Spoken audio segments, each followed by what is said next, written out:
आज के इस ब्लॉग में आप सभी का स्वागत है। हमारा एकमात्र प्रयास रहता है कि सनातन धर्म की महानता का ज्ञान जन जन तक पहुंचा सके। मुझे मालूम है कि आप लोग हमें सहयोग नहीं करेंगे, फिर भी हम अपने प्रयास जारी रखेंगे। आपको हमारे चैनल पर, हमारे ब्लॉग पर मिलेंगे ऐसे दिव्य, अचूक, तांत्रिक, टोटके, वैदिक, ज्योतिष, लाल किताब, वास्तु शास्त्र के ऐसे उपाय जिनको कर आप अपने जीवन में आ रहे सभी प्रकार की समस्याओं को पल भर में दूर कर सकते हो। इसके लिए आपको हमारे द्वारा बताए गए उपाय को सावधानी पूर्वक करना होगा। मेरा प्रयास रहता है कि आपको समर्थवान बना सकूं, साधना मार्ग के द्वारा आपकी आध्यात्मिक और भौतिक उन्नति हो सके। आज के इस एपिसोड में हम आपको बताने जा रहे हैं सिद्ध दुर्गा कवच। जय महाकाल मित्रों, ये सिद्ध दुर्गा कवच संस्कृत में से इस कवच का हिंदी रूपांतरण करके आपके समक्ष प्रस्तुत कर रहा हूँ, ताकि इस सिद्ध कवच का भावार्थ आम इंसान को भी समझ में आए और इस कवच का पूर्ण लाभ प्राप्त कर सके। हिंदी सरल भाषा में आपके समक्ष प्रस्तुत है। इसको पूरे भाव से पाठ करने पर पाठकर्ता का कल्याण होगा।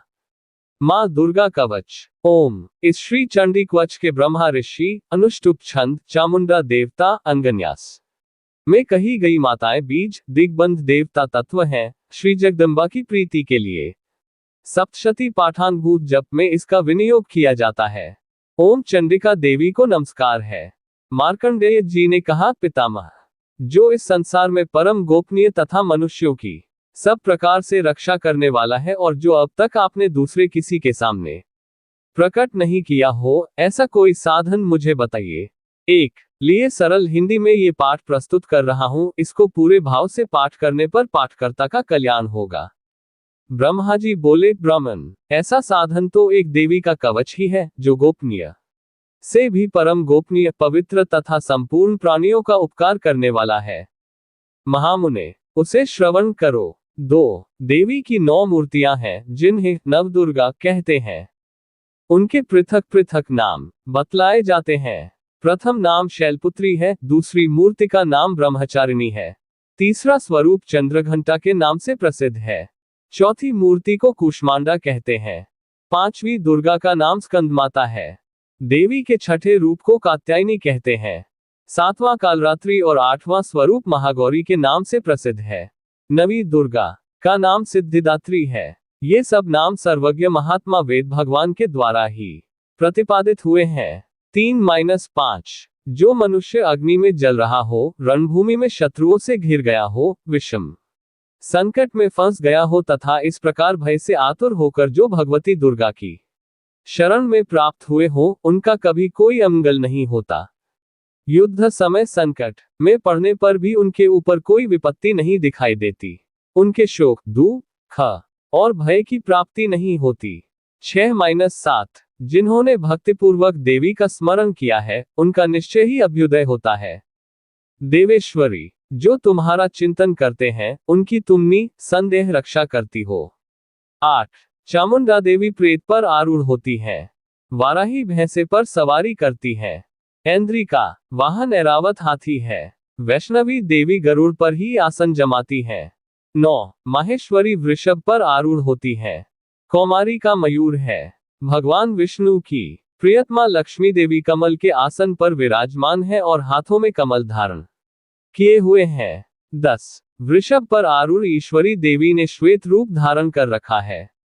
ब्राह्मी देवी हंस पर बैठी हुई है और सब प्रकार के आभूषणों से विभूषित है। 11 इस प्रकार ये सभी माताएं सब प्रकार की योग शक्तियों से संपन्न है। इनके सिवा और भी बहुत सी देवियां हैं जो अनेक प्रकार के आभूषणों की शोभा से युक्त तथा नाना प्रकार के रत्नों से सुशोभित है।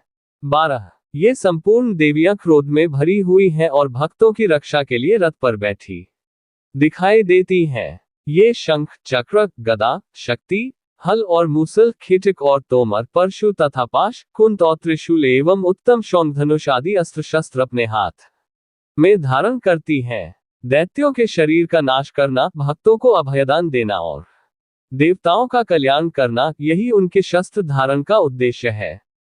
13-15 कवच आरंभ करने के पहले इस प्रकार प्रार्थना करनी चाहिए। महान रौद्र रूप, अत्यंत घोर पराक्रम, महान बल और महान उत्साह वाली देवी, तुम महान भय का नाश करने वाली हो, तुम्हें नमस्कार है। 16 तुम्हारी ओर देखना भी कठिन है। शत्रुओं का भय बढ़ाने वाली जगदम्बिके मेरी रक्षा करो। पूर्व दिशा में इंद्र शक्ति मेरी रक्षा करे। अग्निकोण में अग्नि शक्ति, दक्षिण दिशा में वाराही तथा नैऋत्य कोण में खड्गधारिणी मेरी रक्षा करे। पश्चिम दिशा में वारुणी और वायव्य कोण में मृग पर सवारी करने वाली देवी मेरी रक्षा करे। 17-18 उत्तर दिशा में कौमारी और ईशान कोण में शूलधारिणी देवी रक्षा करे। ब्रह्माणी तुम ऊपर की ओर से मेरी रक्षा करो और वैष्णवी देवी नीचे की ओर से मेरी रक्षा करे। 19 इसी प्रकार शव को अपना वाहन बनाने वाली चामुंडा देवी 10 दिशाओं में मेरी रक्षा करे। जया आगे से और विजया पीछे की ओर से मेरी रक्षा करे। 20 वाम भाग में आजिता और दक्षिण भाग में अपराजिता रक्षा करे। उद्योतिनी शिखा की रक्षा करे। उमा मेरे मस्तक पर विराजमान होकर रक्षा करे। 21 ललाट में मालाधरी रक्षा करे और यशस्विनी देवी मेरी भौहों का संरक्षण करे। भौहों के मध्य भाग में त्रिनेत्रा और नथुनों की यमघंटा देवी रक्षा करे। 22 दोनों नेत्रों के मध्य भाग में शंखिनी और कानों में द्वारवासिनी रक्षा करे। कालिका देवी कपोलों की तथा भगवती शांकरी कानों के मूल भाग की रक्षा करे। 23 नासिका में सुगंधा और ऊपर के ओंठ में चर्चिका देवी रक्षा करे। नीचे के ओंठ में अमृतकला तथा जिह्वा में सरस्वती रक्षा करे।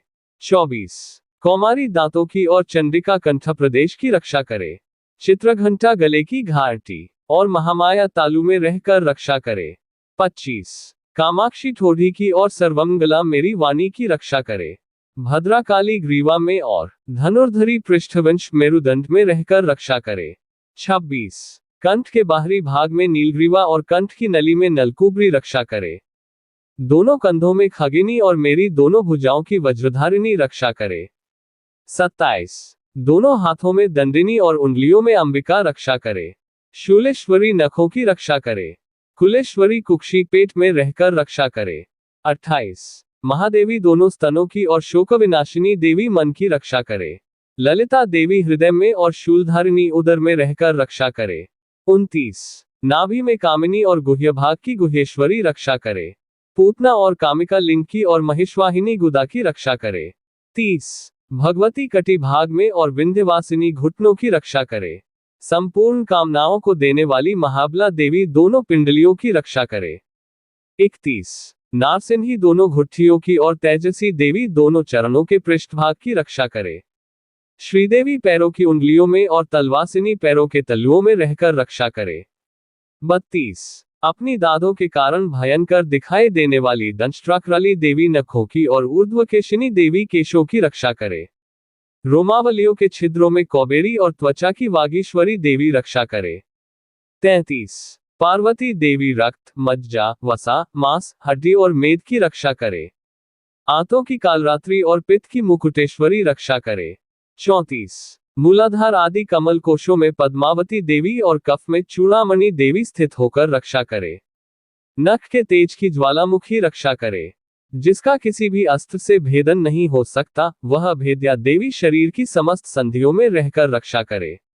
35 ब्रह्माणी आप मेरे वीर्य की रक्षा करें। छत्रेश्वरी छाया की तथा धर्मधारिणी देवी मेरे अहंकार, मन और बुद्धि की रक्षा करे।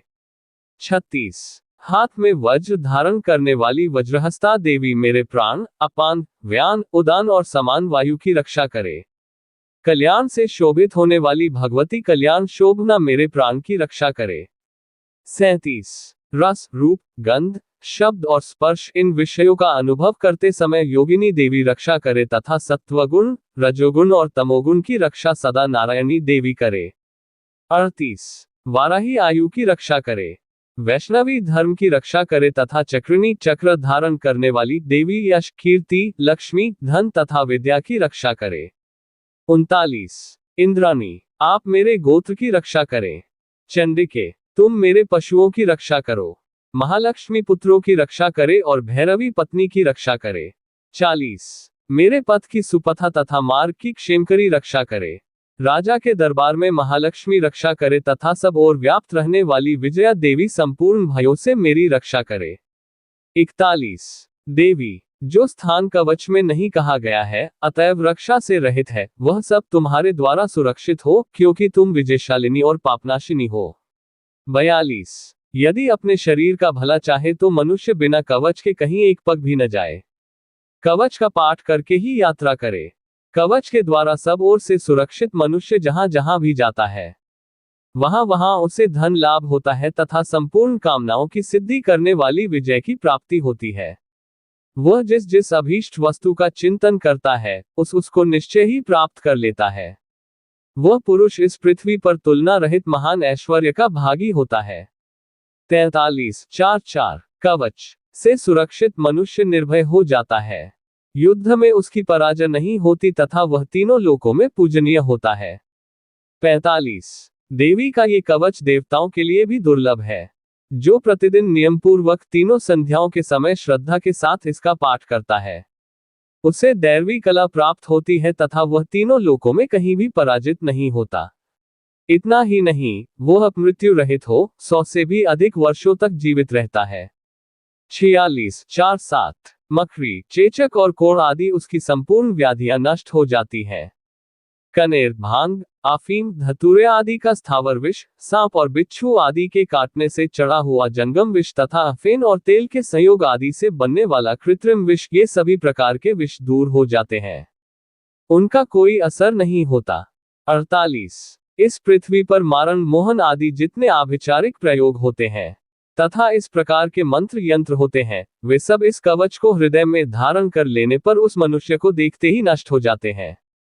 ये ही नहीं, पृथ्वी पर विचरने वाले ग्राम देवता, आकाशचारी देव विशेष, जल के संबंध से प्रकट होने वाले गण, उपदेश मात्र से सिद्ध होने वाले निम्नकोटि के देवता, अपने जन्म से साथ प्रकट होने वाले देवता, कुल देवता, माला, कंठमाला आदि डाकिनी, शाकिनी, अंतरिक्ष में विचरने वाली अत्यंत बलवती भयानक डाकिनियां, ग्रह, भूत, पिशाच, यक्ष, गंधर्व, राक्षस, ब्रह्मराक्षस, बेताल, कुष्मांड और भैरव आदि अनिष्टकारक देवता भी हृदय में कवच धारण किए रहने पर उस मनुष्य को देखते ही भाग जाते हैं।